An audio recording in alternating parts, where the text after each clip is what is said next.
இப்பொழுதும் இஸ்ரவேல் தேசத்தினுடைய வரலாறு பக்கங்களுக்கு நேராக நம்ம கடந்து போகலாம். நம்ம தொடர்ச்சியாக நம்ம படிச்சுட்டு வருது ரோம சாம்ராஜ்யத்தை குறித்து, த எம்பையர் ஆஃப் ரோம். ஒருவர் இப்படி கேட்டாராம், இயேசு கிறிஸ்துவினுடைய மரணம் உயிர்த்தெழுதலை பற்றி சொல்கிறீங்களே, அவர் உயிர்த்தெழுந்தார் அப்படிங்கிறதுக்கு உங்ககிட்ட ஏதாவது மெடிக்கல் ரெக்கார்ட்ஸ் இருக்கா அப்படின்னு. 1ஆம் நூற்றாண்டில் எந்த விதமான மெடிக்கல் ரெக்கார்ட்ஸும் கிடையாது. ஆனால் எந்த வரலாற்று ஆசிரியரும் இதுவரைக்கும் Julius Caesar, Augustus Caesar, Tiberius Caesar, Nero இப்படி பிரபலமாக இருந்த ரோம சாம்ராஜ்யத்தை ஆண்ட எம்பரர்ஸ் இல்லை அப்படின்னு சொல்லி இதுவரைக்கும் மறுப்பு தெரிவிக்கவே இல்லை. Is there anyone who can deny there was no such person? அப்படி ஒருத்தர் இல்லவே இல்லைன்னு இன்னைக்கு வரைக்கும் ஒருத்தராலும் டினை பண்ண முடியல. ஏன்னு கேட்டால் அந்த அளவுக்கு ஆதாரங்கள் உண்டு. அந்த அளவுக்கு அப்படிப்பட்ட மனிதர்கள் ஒரு கற்பனை கதாபாத்திரங்கள் அல்ல, நிஜத்தில் வாழ்ந்த ஒரு வரலாற்றில் முக்கியமான ஒரு இடத்தை பிடித்த நபர்கள் அப்படின்னு சொல்லி உலகத்தில் இருக்கக்கூடிய எல்லா வரலாற்று ஆசிரியர்களும் சொல்கிறத நம்ம கேட்க முடியுது. இவ்வளவு உண்மை என்று சொன்னால் பரிசுத்த வேதாகமமும் இந்த ரோம சாம்ராஜ்யத்தை அரசாண்ட சில பிரபலமான ராயர்களை குறித்து, அதாவது தி ரோமன் சீசர், அவங்கள குறித்து பதிவு செய்திருக்கிறத நம்ம பார்க்க முடியும். அப்படிப்பட்ட ஒரு பிரபலமான ஒரு சீசரை குறித்து தான் நம்ம பார்க்க போகிறோம். போன வாரம் என்ன பார்த்தோம் அப்படிங்கிறத நம்ம வேகமாக பார்த்துட்டு இன்னைக்கு தொடர்ச்சியாக டைபீரியஸ் சீசர், திபேரியு ராயனை குறித்து நம்ம பார்க்க போகிறோம். நம்ம ஏற்கனவே அகஸ்து ராயனை குறித்து நம்ம படித்தோம் இல்லையா? அகஸ்து ராயன் இயேசு கிறிஸ்துவினுடைய பிறப்புக்கு சம்பந்தப்பட்டவர். அந்த நாட்களில் ஃபர்ஸ்ட் சென்சஸ், இந்த உலகம் முழுவதும் ஒரு சென்சஸ் எடுக்கப்பட்டது அப்படிங்கிறது நம்மளுடைய வேதாகமத்திலும் உண்டு. சில கல்வெட்டுகள் மூலமாகவும் அது நிரூபிக்கப்பட்டு இருக்கிறது. ஸோ அது கதையோ அல்ல, ஒரு கற்பனையோ அல்ல, அது நிஜத்தில் நடந்த ஒரு சம்பவம். சரி, வேகமாய் ப்ரெசன்டேஷனுக்கு நேராக நம்ம கடந்து போகலாம். ஸோ இங்கே இந்த சார்ட் பார்த்தீங்கன்னா உங்களுக்கு இது ரொம்பவே பிரயோஜனமாக இருக்கும். ஆனால் இதில் நான் ஒரு சில நபர்களை குறித்து தான் நான் சொல்ல போகிறேன் உங்களுக்கு. ஸோ இதில் நம்ம பைபிளில் எழுதப்பட்டிருக்கிற 4 முக்கியமான எம்பரர்ஸ், பைபிளில் மட்டும் இல்லைங்க, வரலாற்று பக்கங்களையும் இடம் பிடித்த முக்கியமான ரோம சாம்ராஜ்யத்தின் மன்னர்கள். ஸோ மன்னர் அப்படிங்கிறது ராயன்னு சொல்கிறோம், எம்பரர் அப்படின்னு சொல்கிறோம், சீசர் அப்படின்னு நம்ம சொல்கிறோம். ஸோ ஆரம்ப காலத்தில் இந்த ரோம சாம்ராஜ்யத்தை உருவாக்கிய ஒரு மனிதர் ஜூலியஸ் சீசர். ஆனால் எப்படி இருந்தாலும் த ஃபர்ஸ்ட் ரோமன் எம்பரர் அப்படின்னு அழைக்கப்படுவது அகஸ்டஸ் சீசரை தான். ஸோ அவர் தான் ஒரு பெரிய யுத்தத்தை ஜெயிச்சு எல்லா ப்ராவின்ஸையும் தனக்கு கீழே கொண்டு வந்தது யார் அப்படின்னு கேட்டால், ஸோ இந்த Augustus Caesar. So Augustus Caesar மன்னனாக இந்த இடத்துக்கு வருகிறார். அகஸ்து ராயனை குறித்து நமக்கு போடப்பட்டிருக்கு. இங்கே இருக்கக்கூடிய ரெட்டில் இருக்கக்கூடிய பாக்ஸ் எல்லாமே பெண்களுடைய பெயரை குறிக்குது. ப்ளூ கலரில் இருக்கக்கூடிய பாக்ஸ் எல்லாமே ஆண்களை குறிக்குது. ஸோ இதில் பார்த்திங்கன்னா ஏராளமான பெண்களுடைய பெயர், ஆண்களோட பெயர் இருக்கும். அந்த நாட்களில் பார்த்திங்கன்னா ஒரு சரியான கலாச்சாரம் இல்லாத முறையில் வாழ்ந்ததை இந்த சரித்திர அடிப்படையில் நம்மளால் பார்க்க முடியுது. திருமணம் செய்தவர்கள் திருமணத்தை விவாகரத்து செய்து பிறகு வேறொருவருடைய மனைவியோ இல்லைன்னா வேறொரு ஸ்திரீயவோ திருமணம் செய்வதை நம்ம ஈஸியாக இந்த இடத்துல பார்க்க முடியும். ஸோ ஒன்று ஞாபகம் வச்சுக்கோங்க, ஜூலியஸ் சீசர் அவருடைய மகள் ஜூலியா. இன்னைக்கு நம்ம பார்க்க போகிறது யார் அப்படின்னா டைபீரியஸ் சீசர். ஸோ அகஸ்து ராயனுக்கு பிறகு அந்த பட்டத்துக்கு வந்தவர் யார் அப்படின்னு சொன்னால் இந்த திபேரியு ராயன். ஸோ நீங்கள் இதை மட்டும் ஞாபகம் வச்சிங்கன்னா போதும். அகஸ்து ராயனுடைய மனைவி ஸ்கிரிபோனியா. ஸோ இவங்களை என்ன செய்கிறாரு அகஸ்து ராயன்? இவங்கள விவாகரத்து செய்கிறார். அதாவது இவங்களுடைய செகண்ட் ப்ரெக்னன்சியில் இருக்கும்போதே விவாகரத்து செய்து இவங்க யாரை திருமணம் செய்கிறார் அப்படின்னா லிவியா அகஸ்டஸ் அப்படிங்கிறவரை திருமணம் செய்கிறார். இந்த லிவியா ஏற்கனவே திருமணமானவங்க. யாரை திருமணம் செய்திருந்தாங்க அப்படின்னா டிபேரியஸ் கிளாடியஸ், அவங்கள திருமணம் செய்திருந்தாங்க. ஸோ நல்லா புரிஞ்சுக்கணும், அகஸ்டஸ் தன்னுடைய மனைவியை விவாகரத்து செய்துட்டு இன்னொருத்தருடைய மனைவியை திருமணம் செய்கிறாங்க. அதுதான் டிபேரியஸ் கிளாடியஸ். ஸோ அகஸ்டஸ் சீசருக்கு எந்த ஆண் வாரிசும் இல்லை. ஒரு மகள் இருக்கிறாள், அவளுடைய பெயர் ஜூலியா.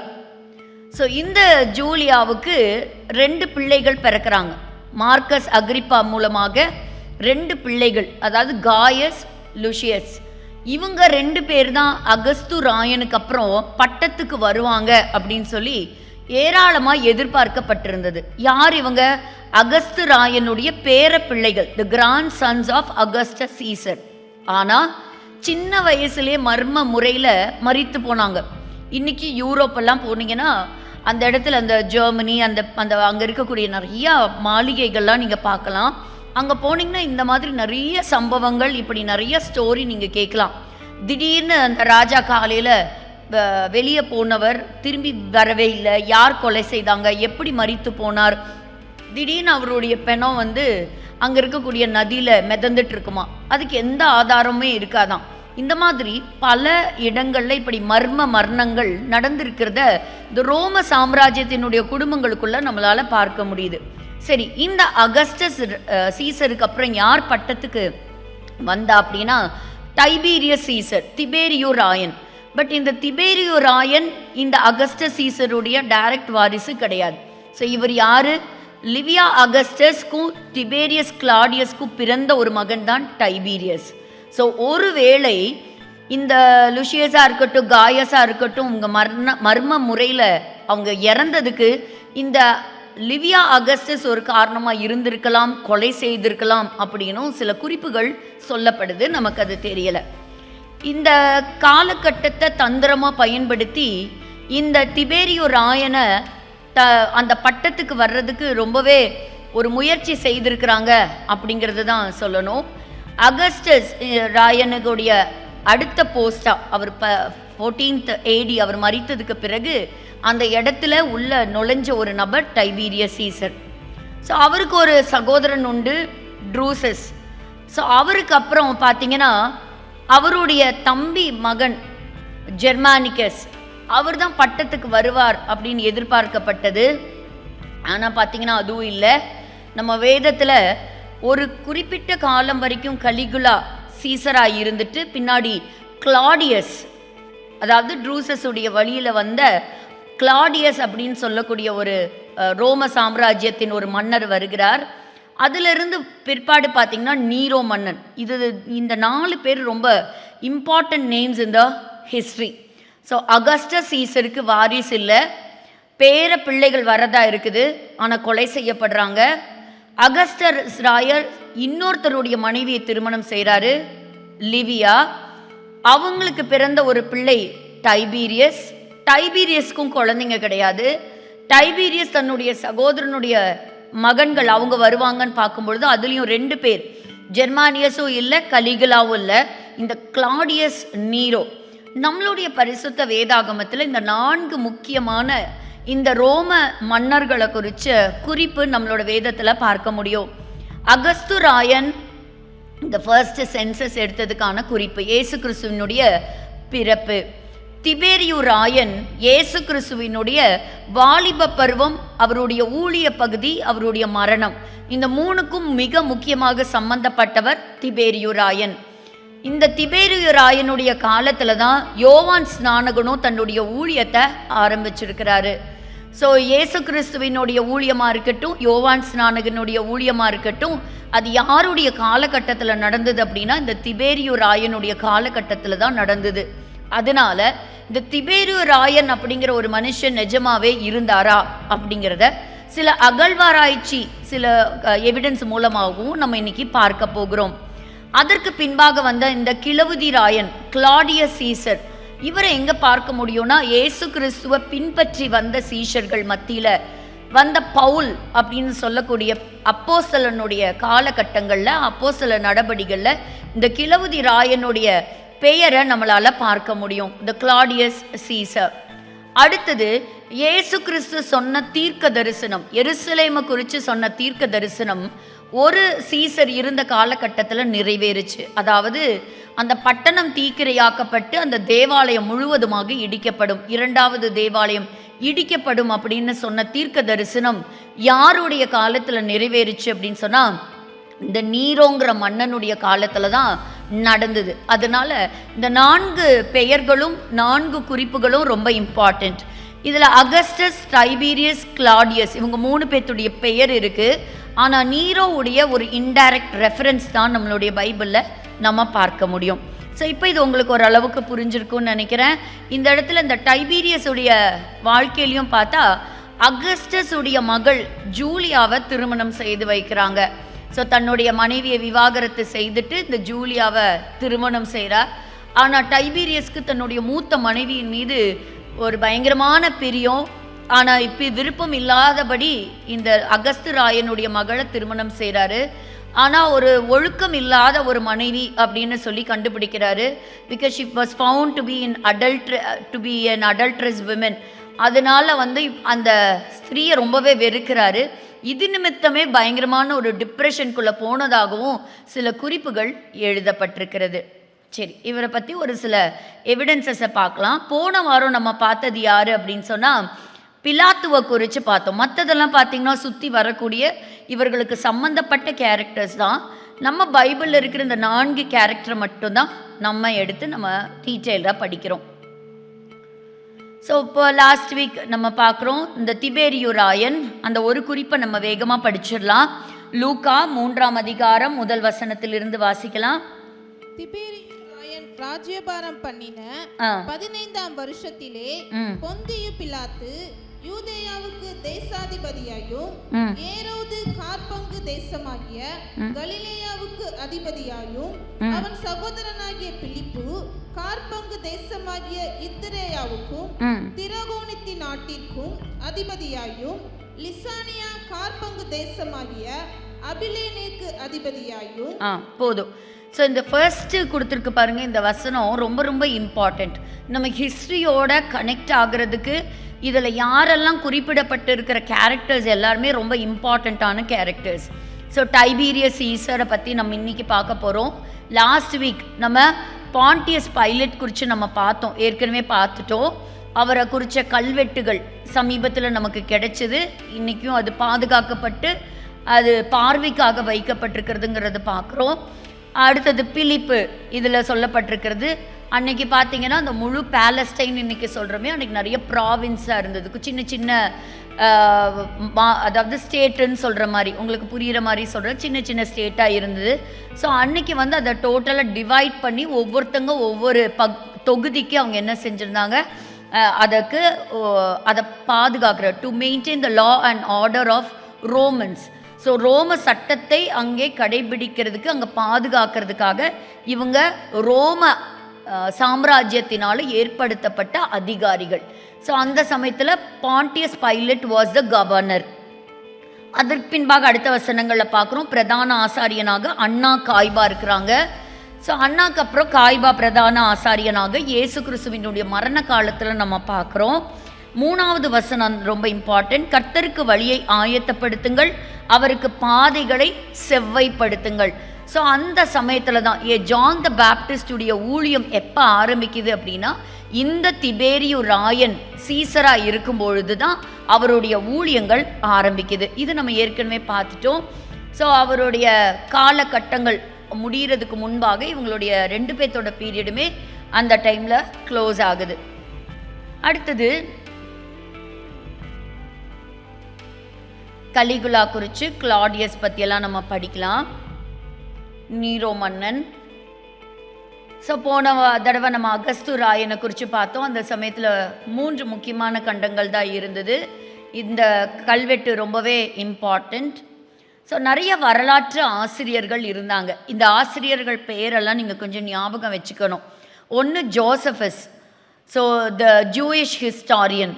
டாசிட்டஸ், ஸோ இவர் ஒரு historian. Suetonius, Paterculus, Cassius Dio, இவங்க எல்லாருமே சில முக்கியமான குறிப்புகளை எழுதியிருக்கிறாங்க. அதுலேயும் வெலியஸ் அப்படின்னு சொல்லக்கூடிய வரலாற்று ஆசிரியர் அன்னைக்கு ரோம சாம்ராஜ்யத்தில் ஒரு ரோமன் சோல்ஜராக இருந்தவர். அவர் இந்த 37வது நூற்றாண்டுக்கு பிறகு தான் சில அவருடைய எழுத்துக்கள், அவருடைய ரைட்டிங்ஸ் எல்லாம் ஆரம்பிச்சிருக்கிறார்.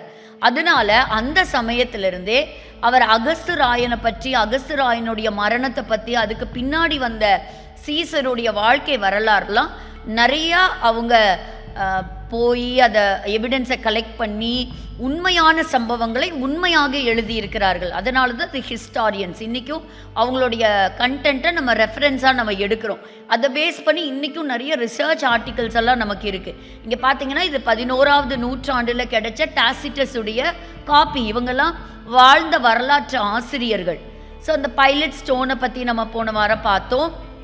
இதுதான், அதாவது இந்த பிலாத்து எங்கிருந்து அரசாண்டிருப்பார் அப்படிங்கிறத பார்க்குறோம். அதை சிசேரியா மேரட்டிமா. இன்னொன்று இதில் ஒரு முக்கியமான ஒரு குறிப்பு என்ன அப்படின்னா, இந்த பிலாத்து எந்த வீட்டில் தங்கி இருந்தார்னா, ஏரோது ஒரு புதிய மாளிகை கட்டுறாரு. ஒரு புதிய பேலஸ்க்கு அவர் மூவ் ஆனதுக்கப்புறம் ஏற்கனவே ஏரோது இருந்த அந்த பழைய பேலஸில் பிலாத்து அந்த சமயத்தில் இருக்கிறார். இந்த குறிப்பை நீங்கள் வச்சுக்கணும். ஸோ இதை வச்சு தான் நம்ம படிக்கும்போது நமக்கு இயேசு கிறிஸ்துடைய மரண விசாரணை நடந்த இடங்களை நமக்கு கொஞ்சம் ஈஸியாக புரியும்.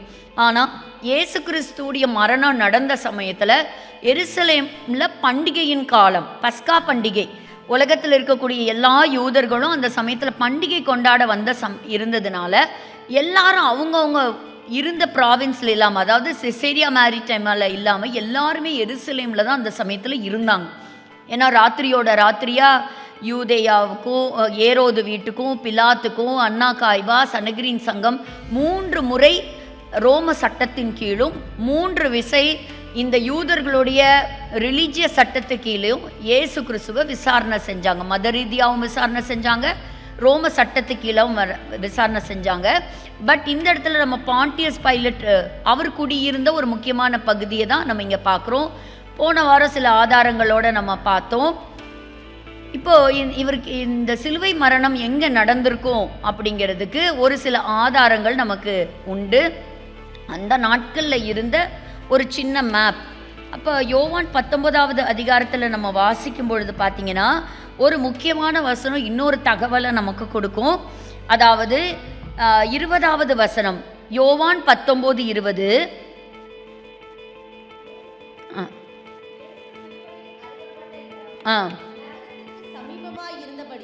ஸோ இயேசு சிலுவையில் அறையப்பட்ட இடம் எருசலேம் நகரத்திற்கு சமீபமாக இருந்தபடியால், ரொம்ப தூரம் இல்லைங்க. ஸோ அதோடைய சிட்டி கேட், எருசலேம் சுற்றி என்ன இருந்ததுன்னா மதில் சுவர்கள் இருந்தது, அந்த வாசல் இருந்தபடியால் யூதரில் அநேகர் அந்த மேல் விலாசத்தை வாசித்தார்கள். ஸோ அந்த நாட்கள்லேயே எழுத படிக்க தெரிஞ்சவங்க இருந்திருக்கிறாங்க. யூதர்கள்லாம் அநேகர் அந்த மேல் விலாசம் 3 விதமான லாங்குவேஜில் எழுதியிருந்தது, Hebrew, Greek and Latin. So நிறைய பேர் அதை ரீட் பண்ணாங்களாம்.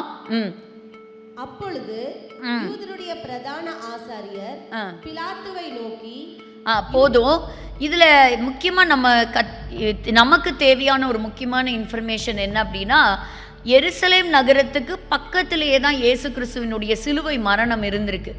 இன்றைக்கி அப்படிப்பட்ட கேட்டும் கிடையாது, சுவரும் கிடையாது. 2000 வருஷ காலத்தில் இன்றைக்கி அதெல்லாமே சிட்டிக்குள்ளே வந்துருச்சு. அன்னைக்கு ஜனத்தொகை ரொம்ப கம்மி. அன்றைக்கி சிட்டிக்கு இன்றைக்கே பாருங்கள், ஒரு காலத்தில் நம்ம குடியிருக்கிற பகுதிகள்லேருந்து சில பகுதிகளை நம்ம சொல்லுவோம், இதெல்லாம் ஒரு காலத்தில் காடாக வயல்வெளியாக ஊருக்கு வெளியிலன்னு நம்ம சொன்னதெல்லாம் இன்றைக்கி என்னவா மாறிடுச்சு, சிட்டியாக மாறிடுச்சு, சிட்டி சென்டராக மாறிடுச்சு. நிறைய ஷாப்பிங் காம்ப்ளெக்ஸ் வந்துருச்சு, மாறிடுச்சு. காடுகள் அழிக்கப்பட்டு மரங்கள் வெட்டப்பட்டு அந்த இடத்துல மக்களுக்கு குடியிருப்பு பகுதியாக மாற்றப்பட்டிருக்குது. இன்றைக்கும் அதே மாதிரி தான், அதுவும் ரெசிடென்ஷியல் ஏரியாவாக மாறி இருக்குது. ஆனால் ஒரு சில இடங்கள் மாறவே இல்லை. எதுன்னு கேட்கிறீங்களா? அதான் இந்த Dome of the Rock, Al Aqsa mosque, அங்கே இருக்கக்கூடிய செப்பல்கர் சர்ச்சாக இருக்கட்டும், இதெல்லாம் அந்த சீன்லேருந்து மாறவே இல்லை.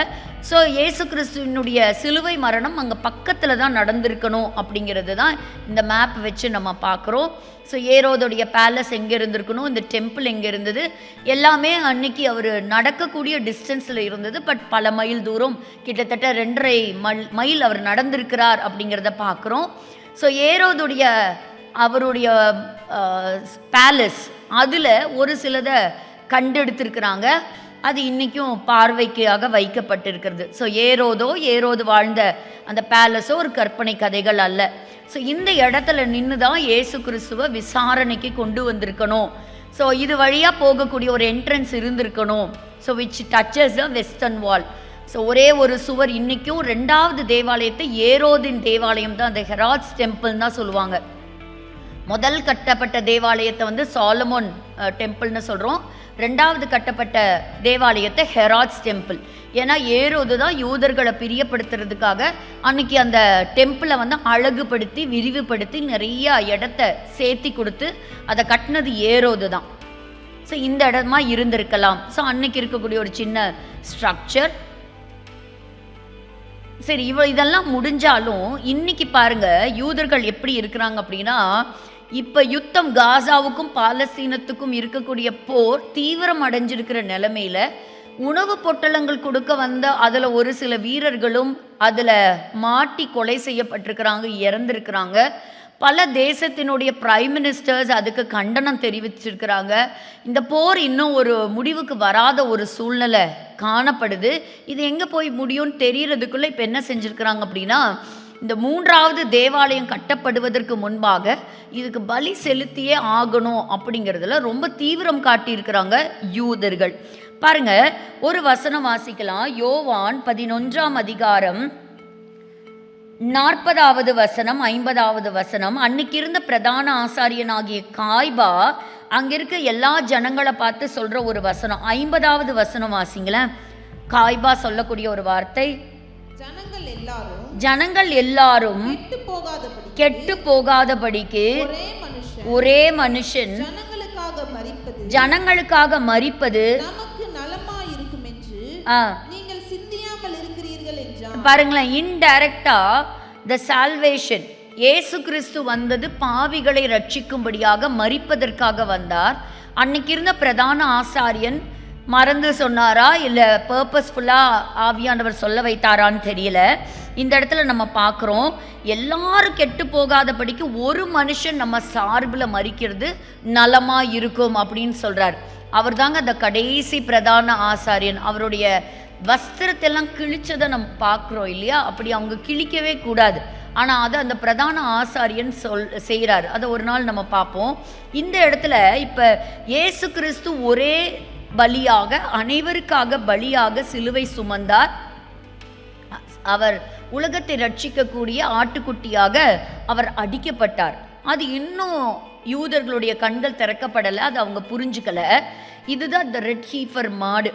ஸோ இதை வந்து என்ன செஞ்சுருக்கிறாங்கன்னா, இதை இன்னைக்கு நேற்று இல்லைங்க, இவங்களுக்கு நாடு கிடைச்சதுல இருந்தே பலி செலுத்துறதுக்கு இப்படிப்பட்ட ஒரு மிருகத்தை அவங்க தேடிக்கிட்டே தான் இருக்கிறாங்க.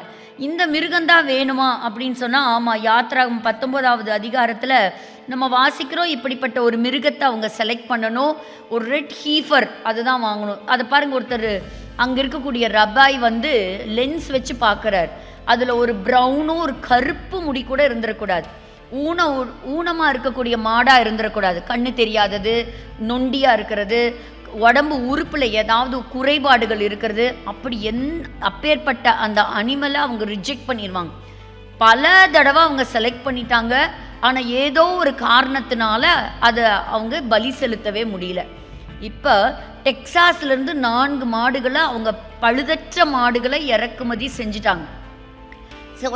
வேதத்தில் கொடுக்கப்பட்டிருக்கிறது அந்த 3 வயது மினிமம். ஸோ அப்படிப்பட்ட மாடுகளை அவங்க செலக்ட் பண்ணியிருக்கிறாங்க. இதுவரைக்கும் எந்த வேலைக்கும் அதை பயன்படுத்தி இருக்கக்கூடாது, அது மேலே எந்த குறைபாடுகளும் இருக்கக்கூடாது, அதை பத்திரமா பராமரிச்சிருக்கணும். இப்படி பல வருஷங்களாக இவங்க செலக்ட் பண்ணி பலி செலுத்துகிற நேரத்தில் ஏதோ ஒரு க்ரைட்டீரியா மிஸ் ஆயிரும், பலி செலுத்த முடியாமல் போயிடும். ஆனால் இப்போது பலி செலுத்துறதுக்கு ரொம்பவே ரெடியாக இருக்கிறாங்க. இவங்களுடைய கண்கள் திறக்கப்படணும். ஒருவேளை இந்த பலி செலுத்திட்டா இந்த 3வது தேவாலயம் கட்டிடலாம், மேசியா சீக்கிரம் வந்துடுவார் அப்படிங்கிறதுக்காக எல்லாத்தையுமே ரொம்பவே ஆயத்தமாக வச்சுருக்கிறாங்க. ஒரு பக்கத்தில் காசாக்கும் இந்த இஸ்ரவேலர்களுக்கும் யுத்தம் தொடங்கி கிட்டத்தட்ட 33,000 பேர் மரித்த நிலைமையிலையும் இன்னும் அவங்க கைவிடாத ஒரு நிலைமையில தான் அவங்க இருக்கிறாங்க. சரி, இப்போது இதை தொடர்ந்து இன்னைக்கு இருக்கக்கூடிய இந்த திபேரியு ராயனை குறித்தும் ஒரு சில குறிப்புகளை நம்ம பார்த்துடலாம். Tiberius is 14 AD to 37 AD. So நம்ம எல்லாருக்குமே தெரியும், இந்த திபேரியு ராயன் யாருடைய மகன் கிடையாது, அகஸ்து ராயனுடைய மகன் கிடையாது. ஆனால் டைபீரியஸுடைய அம்மாவை அகஸ்டஸ் திருமணம் செய்திருந்தார். ஸோ எப்படியோ ஒரு தந்திர விதத்தில் அவர் பிடிச்சும் பிடிக்காமையுமா அந்த பட்டத்துக்கு மன்னராக வராரு. யாருடைய காலத்துக்கு அப்புறம்? அகஸ்டஸ் சீசருக்கு அப்புறம் அந்த பட்டத்துக்கு மன்னனாக வந்தார். 23 வருஷம் அரசாண்டார். 14 AD to 37 AD வரைக்கும் அவர் அரசாண்டார். அவர் 40வது வயசுல தான் அகஸ்துராயன் அவருடைய மகனாக தத்து எடுக்கிறார். ஸோ சீசர் அகஸ்டஸ் அவருடைய ஸ்டெப் ஃபாதர். இதோடைய குறிப்புகள் 5 வரலாற்று ஆசிரியர்கள் இவரை குறித்து பதிவு எழுதியிருக்கிறாங்க. பாருங்க, இயேசு கிறிஸ்து காலத்தில் இயேசு கிறிஸ்து எந்த பொலிட்டிக்கல் லீடர் கிடையாது. அவர் எந்த ஒரு பொலிட்டிக்கல் பொசிஷன்லையும் இல்லை, ஒரு இராணுவத்தில் கிடையாது, அவர்கிட்ட எந்த கவர்மெண்ட் அத்தாரிட்டியும் கிடையாது. அவர் ஒரு சாதாரண ப்ரீச்சர், ஒரு பிரசங்கியார், பரலோக ராஜ்யத்தை குறித்து பிரசங்கித்தவர். அதையும் அந்த பிரசங்கத்தை அதிகமான ஜனங்கள் நிராகரிச்சுட்டு போன அந்த காலத்தில் தான் இருந்தார். அவர் செய்த ஊழியம் என்னமோ 2-3 வருஷத்துக்குள்ள தான். ஆனால் அவருக்கு அவருடைய பிறப்பிலிருந்து அவருடைய மரணம், உயிர்த்தெழுதல் வரைக்கும் ஸ்ட்ராங்கான எவிடென்ஷியல் ப்ரூஃப் நம்மக்கிட்ட இருக்குது. இந்த 4 காஸ்பல், மத்தேயு, மார்க்கு, லூக்கா, யோவான் மூலமாக அவருடைய முழு வரலாறு பக்கங்களும் இயேசு கிறிஸ்து இந்த பூமியிலே வாழ்ந்தார். He lived in this earth. இந்த பூமியில் அவர் வாழ்ந்தார், ஊழியம் செய்தார். அவர் நம்முடைய பாவங்களை அவர் சிலுவையிலே சுமந்தார், மரித்தார், உயிர்த்தெழுந்தார், பரத்துக்கு எடுத்துக்கொள்ளப்பட்டார் என்கிறதற்கு இந்த 4 காஸ்பல் சாட்சி. அதை தாண்டி பிற்பாடு வந்த இந்த சீஷர்கள் ஐ விட்னஸ் அப்படின்னு சொல்லி எல்லா பகுதிகளிலும் எழுதியிருக்கிறத நம்ம பார்க்குறோம். பாருங்க, ஒரு அழகான ஒரு வசனம். 7 முக்கியமான கடிதங்களை எழுதிய பவுல் சொல்றாரு. 1 கொரிந்தியர் 15ஆம் அதிகாரம் 3வது வசனத்திலிருந்து வாசிக்கலாம். 1 கொரிந்தியர் 15:3. நான் அடைந்ததும் உங்களுக்கு பிரதானமாக ஒப்புவித்ததும் என்னவென்றால், கிறிஸ்துவானவர் வேத வாக்கியங்களின்படி நமது பாவங்களுக்காக மரித்தார், அடக்கம் பண்ணப்பட்டார், வேத வாக்கியங்களின்படி 3ஆம் நாளில் உயிர்த்தெழுந்தார், பின்பு அவர் 12 அவர் தரிசனமானார். ஸோ பவுல் சொல்றாரு, இவர் உயிர்த்தெழலைனா எங்களுடைய பிரசங்கம் வேஸ்ட், ஆனால் இவர் உயிர்த்தெழுந்தார் அப்படிங்கிறதுக்கு நாங்கள் சாட்சிகளாக இருக்கிறோம் அப்படின்னு பவுல் எழுதுறத நம்ம பார்க்குறோம். பின்னாடி வரக்கூடிய கடிதங்கள், பேதுரு எழுதுனதாக இருக்கட்டும், யாக்கோபா எழுதுறதா இருக்கட்டும், அவங்களாம் இயேசு கிறிஸ்துவை பார்த்தவங்க இல்லையா. இப்போ இந்த லூக்காவில் நம்ம படித்தோம். அந்த வசனத்தில் படிக்கும்போது லூக்கா ஒரு டாக்டர், ஒரு மருத்துவர். ஸோ இயேசு கிறிஸ்துவனுடைய வரலாறு பக்கங்களை 2 பேர் தான் எழுதியிருக்காங்க. ஒன்று மத்தேயு, ஒன்று லூக்கா. லூக்கா மரியாளினுடைய சந்ததியை குறித்து எழுதியிருக்கிறாரு. ஆதாம் வரைக்கும் இருக்கக்கூடிய அந்த ஜீனியாலஜியை டச் பண்ணுற ஒரே எழுத்தாளர் நம்முடைய டாக்டர் லூக்கு தான். ஸோ இந்த இடத்துல இந்த டைபீரியஸ் சீசர் இருந்தார் அப்படிங்கிறதுக்கு நமக்கு ஒரு கல்வெட்டு உண்டு. அதில் எழுதியிருக்கு பாருங்கள். He was the chief priest, 5 times he was the consulate member, 8 times imperator, 32 years he was in power, he restored. So இப்படி அவரை குறித்து நமக்கு உண்டு. அதே போல் டைபீரியஸ்க்காக வைக்கப்பட்ட கல்வெட்டுகளை நம்ம இங்கே பார்க்க முடியும். டைபீரியஸ், கிளாடியஸ் சீசர் பாருங்கள், இவங்களாம் இவங்க அப்பாவோட பேரையும் சேர்த்து வைப்பாங்க. டைபீரியஸ் சீசர் பின்னாடி தன்னுடைய பேரை மாற்றியும் வச்சுக்கிட்டார். ஸோ இந்த மாதிரி அவங்களுடைய பெயர்களை அவங்க மாற்றுவாங்க. So neither the life of Jesus nor the life of Tiberius Caesar is a fable story. இது ஒரு கற்பனை கதை ஒன்றும் இல்லை. ஸோ டைபீரியஸுடைய தாயாரை குறித்து நம்ம பார்த்தோம்.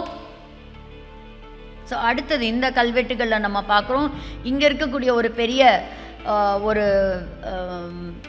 ஒரு வடிவம், ஒரு ஸ்ட்ரக்சர், இதை யாருக்காக டெடிகேட் பண்ணாங்கன்னா, அன்னைக்கு டைபீரியஸ் சீசர் இருந்த காலகட்டங்களில் அன்னைக்கு இருந்த மக்கள் அவருடைய பெயரில் அவங்க கொடுத்துருக்காங்க. பாருங்கள், அதில் எல்லாத்துடைய பேருமே வரும். The uncle of the emperor Tiberius Claudius Germanicus Caesar Augustus and the founder of the city. So ஒரு பட்டணத்தை புதுசாக தோற்றுவிக்கும் போது அங்கே நிறுவப்பட்ட சில நினைவு சின்னங்களில் அவருடைய பெயரை பார்க்க முடியுது. இங்கே இருக்கிறது பார்த்திங்கன்னா அன்றைக்கி இருந்த ரோம சோல்ஜர்ஸ் யூஸ் பண்ண பட்டயம். ஸோ அவங்களோட ஸ்வாட் அது இன்றைக்கும் பிரிட்டிஷ் மியூசியமில் பாதுகாக்கப்பட்டுருக்கு. அதில் இருக்கிற ஒரு முக்கிய குறிப்பு என்ன அப்படின்னா, டைபீரியஸ் சீசருடைய பெயர் அந்த வாலில் குறிப்பிடப்பட்டிருக்குது. So it's all preserved. இங்கே இருக்குது பாருங்கள், இந்த 2 காசு. இந்த 2 காசு ரோமானியர்கள் காசு கிடையாது. இது யூதர்களுடைய டினாமினேஷன். அதில் யாருடைய பெயர் குறிப்பிடப்பட்டிருக்குன்னா, கிரேக்க லாங்குவேஜில் டைபீரியஸ் சீசருடைய பெயர் பதிவு செய்யப்பட்டிருக்கிறத பார்க்க முடியும். இது எல்லாத்த விட ரொம்ப ஒரு ஹைலைட் என்னென்னா, நம்ம இந்தியாவில் டைபீரியஸ் சீசருடைய காசை செஞ்சுருக்கிறாங்கன்னா பாருங்களேன். அப்போ 6.69 grams, the first one which is made in India. நம்ம நாட்டு மக்களை கொண்டே ரோம காசுகளை அன்னைக்கு செஞ்சுருக்கிறாங்க. அன்னைக்கு இருந்த வணிகம் வியாபாரத்துக்காக செஞ்சுருக்கிறாங்க. அன்னைக்கு அந்த பாருங்க, அந்த பழைய நூற்றாண்டுகளில் இந்த டிபேரியஸ் சீசருடைய காயின் நம்ம நாட்டில் புழக்கத்தில் இருந்ததுங்கிறது மிகப்பெரிய ஆச்சரியமான ஒரு உண்மை. ஸோ அகஸ்திராயன் 14வது நூற்றாண்டில் மரித்து போகிறார். அது வரைக்கும் ஒரு மிலிட்ரி கமாண்டராக, ஒரு பெரிய வேலியன்ட் சோல்ஜராக இருந்த இந்த டைபீரியஸ் சீசர் இந்த இடத்துல வந்தார். அதிகமான காலகட்டங்களில் இவர் ஆட்சி செய்யவே இல்லை. இவருடைய ஆப்சன்ஸில், இவர் இல்லாத சமயத்தில் செஜானூஸ் அப்படின்னு சொல்லக்கூடிய ஒருத்தரை தன்னுடைய இடத்துல வச்சு தான் ஆட்சியை நிறுவிட்டு வந்தார். ஒரு காலகட்டத்தில் தான் டைபீரியஸ் சீசருக்கு தெரிய வந்தது, அவங்க ஒரு சில கூட்டணிகளாக சேர்ந்து அவரை கொலை செய்வதற்கு முயற்சி எடுக்கிறாங்கங்கிறது அவருக்கு தெரிய வரும்போது இந்த செஜானூஸும் அந்த கூட்டணியும் டோட்டலாக அவர் கொலை செய்தார். 2 முறை திருமணம் செய்தும் அவருக்கு பிள்ளைகள் இல்லை. இவருக்கு பிற்பாடு ரோமன் எம்பரராக வந்தது கலிகுலா தான்.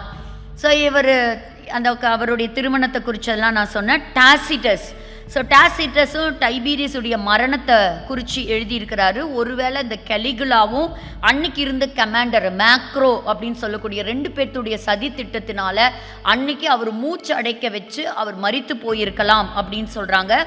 இவருடைய சமீபத்தில் ஒரு மிகப்பெரிய ஒரு ஸ்டாச்சு கண்டெடுக்கப்பட்டிருக்கிறது. ஸோ அது பிரான்ஸில் செஞ்ச ஒரு ஸ்டாச்சு. ஹெர்குலேனியம் அப்படின்னு சொல்லக்கூடிய இடத்த அகழ்வாராய்ச்சியாளர்கள் சோதனை செய்யும்போது ஒரு பெரிய பிரான்ஸில் செஞ்ச அவருடைய ஸ்டாச்சு கிடச்சிருக்குது. இவரை ஆரம்பத்தில் மக்கள் ரொம்ப விரும்பினாங்க. ஆனால் போக போக இவரை மக்கள் ரொம்ப வெறுத்தாங்க. ஏன்னு கேட்டால் அதிகமாக ஆட்சியில் கவனம் செலுத்தலை. தன்னை தனிமைப்படுத்திக்கிட்டு கொண்டு போய் தனியாக ஒரு தீவில் போய் அவர் இருந்துக்கிட்டார். அதிகமாக அவருடைய தாய் ரொம்ப இன்ஃப்ளூயன்ஸ் பண்ணாங்க. ஆனால் தாயவும் ரொம்ப வெறுத்தார். ஸோ வெறுத்தார், தனிமையாக இருந்தார்.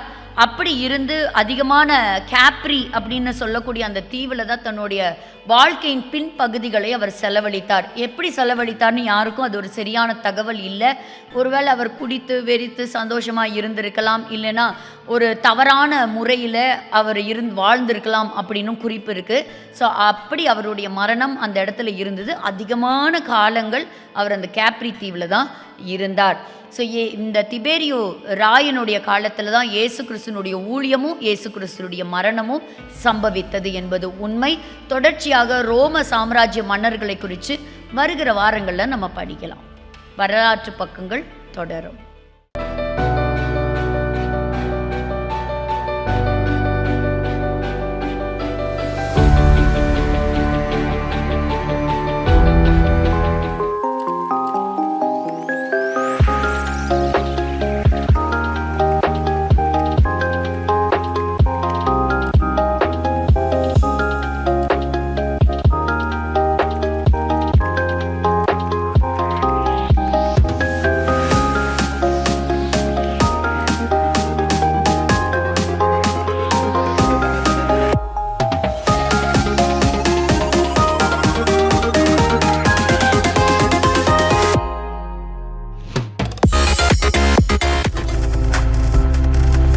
நீங்கள் பார்த்து கொண்டிருப்பது உங்கள் ஜாய் டிவி. உங்கள் துக்கம் சந்தோஷமாய் மாறும்.